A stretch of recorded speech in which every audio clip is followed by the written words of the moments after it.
Hello friends, सी language की इस practice series के अंदर आपका स्वागत है। तो आज हम आ चुके हैं अपने डे 3 के ऊपर। एंड डे 3 के ऊपर हमारा एक सिंपल सा क्वेश्चन है। जिस तरीके से इसका नाम सिंपल है वैसे ही इसका काम भी बिल्कुल सिंपल है। So write a program to calculate simple and compound interest. हमें एक छोटा सा प्रोग्राम लिखना है जिसके अंदर क्या कैलकुलेट करना है, हमें simple interest and compound interest. ये सभी चीजें हमें किससे इनपुट करानी है? यूजर से हमें इनकी वैल्यू इनपुट करानी है। लास्ट के अंदर हमें आउटपुट में क्या चाहिए? अपना सिंपल इंटरेस्ट की वैल्यू एंड कंपाउंड इंटरेस्ट की वैल्यू। तो चलिए स्टार्ट करते हैं अपनी वीडियो को बिना किसी देरी के साथ। एंड गाइस, आप चैनल पे नए हैं तो इसको सब्सक्राइब कर लेना, क्योंकि इसी तरीके के क्वेश्चंस मैं रोज आपके लिए लाता रहता हूं। सो देखिए अपना क्वेश्चन क्या है। Write a program to calculate simple and compound interest. Simple and compound interest calculate करना है हमें अपने प्रोग्राम के अंदर। उससे पहले गाइस आपको ये पता होना चाहिए कि simple interest and compound interest क्या होता है। देखिए, simple interest and compound interest दोनों के बारे में हम बात करते हैं। दोनों के अंदर फॉर्मूला यूज होता है, दोनों का अपना अलग अलग फॉर्मूला है। इनके अंदर सिर्फ तीन चीज कॉमन रहती है। क्या? सबसे पहले होता है हमारा प्रिंसिपल, देन होता है हमारा टाइम एंड रेट। सेम इसके अंदर होता है कंपाउंड इंटरेस्ट के अंदर। प्रिंसिपल लेते हैं हम, टाइम लेते हैं हम, एंड अपना रेट लेते हैं। तो देखिए, प्रिंसिपल, टाइम, रेट तीनों को यूज करके हमें फॉर्मूला लिखना है अपना सिंपल इंटरेस्ट का एंड कंपाउंड इंटरेस्ट का। तो देखिए, सिंपल इंटरेस्ट आप कैसे कैलकुलेट करते हैं अपने मैथ्स के अंदर। सिंपल इंटरेस्ट का फॉर्मूला क्या है आपका? S I equals to P into T into R and then divide by 100। ये क्या है गाइस? आपका सिंपल इंटरेस्ट का फॉर्मूला है कि किस तरीके से आप अपना सिंपल इंटरेस्ट फाइंड करते हैं अपने मैथमेटिक्स के अंदर। वहीं बात करते हैं कंपाउंड इंटरेस्ट। कंपाउंड इंटरेस्ट का भी बिल्कुल लगभग सेम सा ही फॉर्मूला है। थोड़ी सा चेंजमेंट है, उसको हम देखेंगे। देखिए, कंपाउंड इंटरेस्ट के अंदर क्या है? सी आई। सी आई किस तरीके से निकालते हैं हम? सबसे पहले लिखते हैं प्रिंसिपल इनटू में bracket 1 plus R upon 100 bracket close -1। ये क्या है? ये हमारा कंप्लीट जो कंपाउंड इंटरेस्ट का फॉर्मूला है। इस फॉर्मूला को यूज करके हम अपना पूरा प्रोग्राम लिखेंगे कि किस तरीके से हमारा प्रोग्राम वर्क करता है। देखिए, प्रोग्राम को लिखने से पहले मैं आपको हमेशा बताता हूं कि आप अपना एल्गोरिथम लिख लीजिए। क्या लिख लीजिए? अपना एल्गोरिथम। एल्गोरिथम का मतलब क्या होता है कि सबसे पहले अपने स्टेप्स लिख लीजिए कि क्या क्या स्टेप्स आप अपने प्रोग्राम में लिखने वाले हैं एंड किस तरीके से अपना प्रोग्राम आप यहाँ पे कंप्लीट करने वाले हैं। तो देखिए, फर्स्ट स्टेप क्या कहता है हमारा? फर्स्ट स्टेप हमें क्या करना है? स्टार्ट करना है अपना प्रोग्राम। अभी स्टार्ट का मतलब क्या है? अपनी हेडर फाइल्स को लिखना, मेन फंक्शन को लिखना। इसके अंदर क्या आ जाता है? आपका स्टार्ट। सेकंड स्टेप के अंदर क्या करना है? आपको अपने वेरिएबल्स को डिक्लेयर करना है। क्या हम लिखते हैं? Declare variable. एंड वेरिएबल को डिक्लेयर करने के लिए आपके पास कितने वेरिएबल होने चाहिए? देखिए, आपको सबसे पहले यूजर से चाहिए प्रिंसिपल, आपको चाहिए टाइम, आपको चाहिए रेट, एंड आपको क्या करना है? एक एस आई नाम का एक और वेरिएबल लेना है, एंड आपको सी आई नाम का वेरिएबल लेना है। अभी पी टी आर तो हमें पता है, principal, time and R rate, इनकी वैल्यू हम यूजर से इनपुट लेंगे। वहीं इनके साथ जो हम फंक्शन परफॉर्म करेंगे, जो इनके साथ हम ऑपरेशन परफॉर्म करेंगे, वो उनकी जो वैल्यूज आएगी वो किसके अंदर स्टोर होगी? आपकी एस आई के अंदर एंड सी आई के अंदर। एंड इसी एस आई एंड सी आई को हम क्या करा लेंगे? डिस्प्ले करा लेंगे लास्ट के अंदर। तो ये था हमारा कंप्लीट फॉर्मेट। यहाँ पे वेरिएबल डिक्लेयर करते हैं। क्या वेरिएबल? पी करेंगे, टी करेंगे, आर करेंगे, एंड अपना एस आई एंड सी आई। ये पांच जो नाम है यहाँ पे, इन नाम के हम वेरिएबल डिक्लेयर कर लेंगे अपने प्रोग्राम के अंदर। थर्ड स्टेप के अंदर क्या करेंगे? हम इनपुट लेंगे वैल्यू। इनपुट वैल्यू यहाँ पे आएगा taking input value from user. यहाँ पर हमने यूजर से इनपुट ले लिया अपनी वैल्यू थर्ड स्टेप के अंदर। वहीं बात करते हैं फोर्थ स्टेप की। देखिए, आपके पास वेरिएबल आ गया, उसके अंदर वैल्यूज आ गई। अभी क्या करना है आपको? देखिए, आपके पास मान लीजिए पी है, उसके पास आपकी कुछ वैल्यू है, टी है, उसके अंदर कुछ वैल्यू है, आर है, उसके अंदर कुछ वैल्यू है। इसके अंदर आपकी वैल्यूज आ गई। अभी क्या करना है आपको? इन वैल्यूज के साथ कोई फंक्शन परफॉर्म करना है, कोई ऑपरेशन परफॉर्म करना है, जिससे क्या होगा? आपका एस आई एंड सी आई निकल जाएगा, एंड उसी एस आई एंड सी आई को हम प्रिंट करा लेंगे। तो देखिए, एस आई एंड सी आई के लिए आप अलग अलग फॉर्मूला यूज करेंगे। यहाँ क्या करेंगे? Operation performing. फोर्थ स्टेप के अंदर क्या करेंगे? आप अपना ऑपरेशन परफॉर्म करेंगे। एस आई के लिए आप क्या परफॉर्म करेंगे? एस आई के अंदर क्या इनपुट डाल देंगे आप? Bracket P into T into R bracket close divide by 100। ये क्या किया आपने? अपने एस आई के अंदर ये फॉर्मूला यूज करके इसकी वैल्यू एस आई के अंदर स्टोर करा ली। इसी तरीके से सी आई किस तरीके से हम लिखेंगे? यहाँ पे पी, सॉरी, यहाँ पे मैंने आपको इसका कंपाउंड इंटरेस्ट का फॉर्मूला बताया था। सो इसके अंदर एक चीज हमने मिसिंग कर दी। क्या?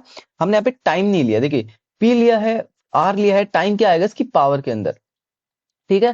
क्या हुआ, P into 1 + R/100 bracket close then T -1, ये क्या आपका कंपाउंड इंटरेस्ट का फॉर्मूला। इस फॉर्मूला को आप याद कर लीजिए, वैसे तो आपको याद होगा ही, फिर भी एक बार इस फॉर्मूले को देख लेना।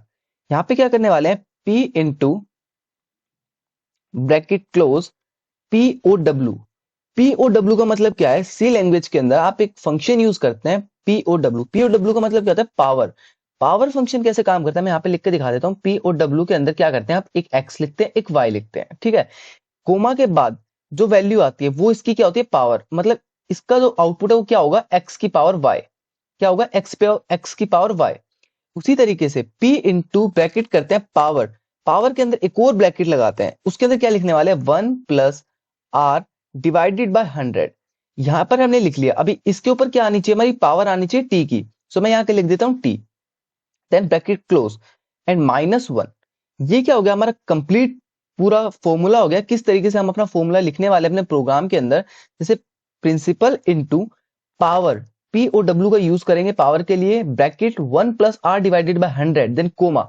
कोमा का मतलब क्या होता है कि जो कोमा से पहली वाली वैल्यू है वो क्या होगी, आपके नीचे होगी, एंड y क्या होगी, उसकी पावर होगी, ठीक है। उसी तरीके से ये वैल्यू आपकी क्या होगी, नीचे जैसे 1 + R डिवाइडेड, सॉरी यहाँ पे 1 + R डिवाइडेड बाय 100, इसकी पावर कितनी आ जाएगी, t। ये क्या है इस वाले फंक्शन का मतलब, एंड माइनस में क्या हो जाएगा, 1। इस तरीके से कंप्लीट हमने फॉर्मूला यहाँ पे लिख लिया है। तो चलिए फटाफट से अपने VS कोड पर चलते हैं, कंप्लीट इसको राइट करके देखते हैं अपने प्रोग्राम को। एंड एक फिफ्थ स्टेप और है हमारा, क्या, डिस्प्ले कराना। एक बार सभी स्टेप्स को लिख लेते हैं, display the SI and CI, compound interest and simple interest को अपना डिस्प्ले करा देंगे टर्मिनल के ऊपर, जिससे हमें पता चल जाएगा कि क्या हमारी CI की वैल्यू है, क्या क्या हमारी SI की वैल्यू है। लास्ट के अंदर क्या कर देंगे, स्टॉप। स्टॉप के अंदर क्या करते हैं, हम रिटर्न कर देते हैं 0 को, रिटर्न 0। सो देखिए गाइज, ये हमने कंप्लीट स्टेप्स लिख लिए हैं अपने प्रोग्राम के, किस तरीके से हमारा प्रोग्राम वर्क करने वाला है। एंड चलिए अपने VS कोड पर फटाफट इसको राइट करते हैं एंड देखते हैं कि हमारा प्रोग्राम कैसे रन। यस फ्रेंड्स, हम आ चुके हैं अपने VS कोड पर, एंड CISI.c नाम से मैंने यहाँ पे एक फाइल बनाई है। अब क्या करने वाले हैं, अभी हम इसी फाइल के अंदर अपना कंप्लीट प्रोग्राम लिखते हैं। सबसे पहले क्या करते हैं, स्टार्ट करते हैं अपने प्रोग्राम को according to our algorithm. Start करते क्या करते हैं, अपनी हेडर फाइल्स को ऐड करते हैं, हैशटैग इंक्लूड की, हाँ, stdio.h। ये हमने क्या किया, अपनी फर्स्ट हेडर फाइल ऐड की। इसके बाद गाइज आपको जो मैंने POW फंक्शन यहाँ पे बताया था, देखिए आपको यहाँ पे दिख रहा है POW। ये फंक्शन यूज करने के लिए आपको क्या यूज करना पड़ेगा, math.h का। math.h एक लाइब्रेरी है, जिस तरीके से आपकी stdio.h है, इसके अंदर क्या होता है, आपका printf, scanf, इस टाइप के फंक्शन स्टोर होते हैं। वैसे गाइज मैंने कंप्लीट इस हैशटैग इंक्लूड stdio.h के बारे में आपको पूरा एक वीडियो दे रखा है, क्या इनका फंक्शन होता है, हैशटैग क्यों हम यूज करते हैं, तो आप उसको जाकर भी देख सकते हैं, कंप्लीट सी का सिंटैक्स आप समझ सकते हैं।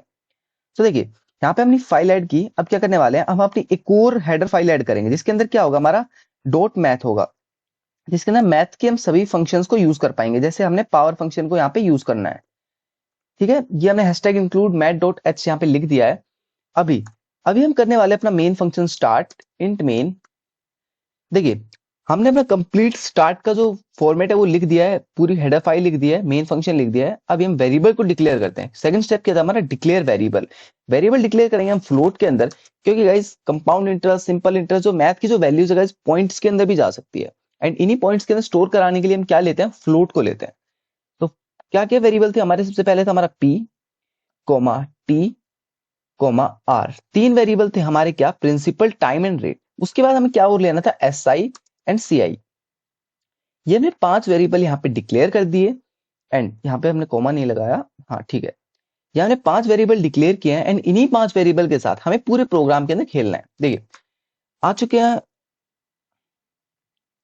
अभी क्या करने वाले हैं, अभी हम PTR को, प्रिंसिपल को, टाइम को एंड रेट को क्या करेंगे, यूजर से इनपुट लेंगे। सो फटाफट यूजर से इनपुट ले लेते हैं। मैं एक लाइन लिख देता हूं यहाँ पे, print F enter the principal amount. Principal amount यहाँ एंटर कराएंगे यूजर से। सो एक लाइन आपको दिखाई देगी जब आप एंटर करने वाले होंगे, कि किस तरीके का आप एंटर करेंगे, मतलब क्या आपको एंटर करना है अपने टर्मिनल के ऊपर। उससे पहले आपको एक लाइन दिखाई देगी, वो लाइन क्या होगी, एंटर द प्रिंसिपल अमाउंट। अब आपको पता चल जाएगा कि यहाँ पे आपको क्या डालना है, प्रिंसिपल का अमाउंट डालना है। मैं यहाँ क्या कर देता हूँ, scan F. And percentage F क्या है गाइस, यहाँ पे फॉर्मेट स्पेसिफायर है जो क्या स्पेसिफाई कर रहा है कि हम एक फ्लोट वैल्यू को भी इनपुट ले सकते हैं, पॉइंट के अंदर भी हम यूजर से इनपुट ले सकते हैं अपनी वैल्यूज को। कोमा यहाँ क्या लगाएंगे, एम्परसेंड अपना पी।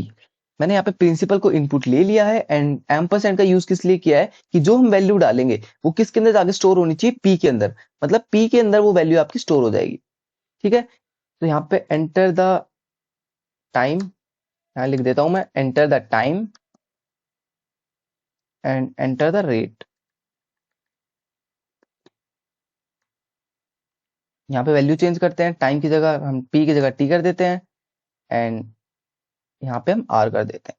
तो देखिए मैंने यहाँ पे तीनों चीज इनपुट ले ली यूजर से, प्रिंसिपल भी ले लिया, टाइम भी ले लिया एंड आर भी ले लिया। अभी क्या करना है, अभी हमें ऑपरेशन परफॉर्म करना है। ऑपरेशन परफॉर्म करने के लिए हम क्या करते हैं, अपने ऑपरेटर्स का यूज करते हैं। यहाँ पे हमारे कौन से ऑपरेटर यूज हो जाएंगे, अर्थमेटिक ऑपरेटर्स। तो देखिए सबसे पहले निकालते हैं एसआई। एसआई के अंदर क्या स्टोर कराने वाले हैं हम अपना, सबसे पहले लिखते हैं bracket P into T into R, principal into time into R हमने यहाँ पे डाल दिया, डिवाइडेड बाय 100 से डिवाइड कर देंगे। इससे क्या होगा, हमारा पूरा सिंपल इंटरेस्ट की जो वैल्यू है वो स्टोर हो जाएगी एसआई के अंदर। यहाँ पे हमारा कंप्लीट फॉर्मूला हो चुका है। अभी बात करते हैं कंपाउंड इंटरेस्ट की। कंपाउंड इंटरेस्ट किस तरीके से निकालेंगे, सी आई इक्वल्स टू, सबसे पहले लिखने वाले P, P into then bracket start करेंगे। इस ब्रैकेट के अंदर क्या करेंगे, हमें पावर लेनी है, पी ओ डब्ल्यू, पावर हमने फंक्शन लिया एंड अब क्या करेंगे, एक और ब्रैकेट लगाएंगे क्योंकि पावर के अंदर हम दो वैल्यूज डालते हैं, एक कोमा से पहले एक कोमा के बाद। सो कोमा से पहले क्या डालेंगे हम, one plus R divided by 100, मतलब 1 + r/100 हमने कोमा से पहले डाला एंड देन लगाएंगे कोमा, कोमा के बाद क्या डालेंगे अपना टी, मतलब 1 + r/100 की पावर टी हो जाएगा इसका मतलब। ठीक है, माइनस कर देंगे यहाँ पे 1 को।